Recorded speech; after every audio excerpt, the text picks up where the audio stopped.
J'ai le seum, j'aurais kiffé bouffer dans le seul resto ouvert, mais l'endroit était trop chelou, alors j'y suis pas allé, la galère. T'as rien compris? Ne t'inquiète pas, j'ai utilisé beaucoup de langage de jeunes, du langage familier, donc utilisé surtout entre jeunes. Après 40-45 ans, c'est chaud. Avec des personnes que tu connais dans un contexte familier. Attention, n'utilise pas ça au travail, n'utilise pas ça avec tes parents, n'utilise pas ça avec des personnes plus âgées, n'utilise pas ça dans un contexte formel en général. D'ailleurs, c'est chaud dans ce cas-là veut dire qu'il ne vaut mieux pas tenter, qu'il ne vaut mieux pas faire quelque chose. Par exemple, dire c'est chaud ou utiliser du langage de jeunes dans un contexte formel, c'est chaud. Attention. On a ensuite bouffer, qui veut dire manger. Par exemple, ce soir, on bouffe chez moi.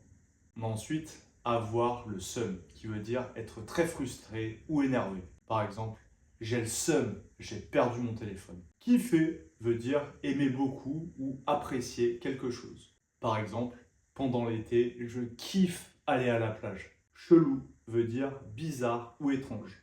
Chelou est le verlan, donc c'est-à-dire qu'on met le mot à l'envers de louche. Si tu veux une vidéo sur le sujet, fais-le moi savoir car il y a beaucoup de mots familiers dans le langage de jeunes qui sont issus du verlan. Par exemple, il y a un bruit chelou pendant la nuit, j'aime pas ça. On a aussi trop qui est utilisé pour dire très ou beaucoup. Par exemple, il est trop sympa ce mec. On a donc aussi mec qui peut être utilisé pour dire dude. Par exemple, ça va mec. Ça peut aussi être utilisé comme un mec, donc un homme. Par exemple, il y a un mec là-bas. Ça peut aussi être utilisé pour son copain. Par exemple, son mec a 22 ans. Pas mal pour mec, hein.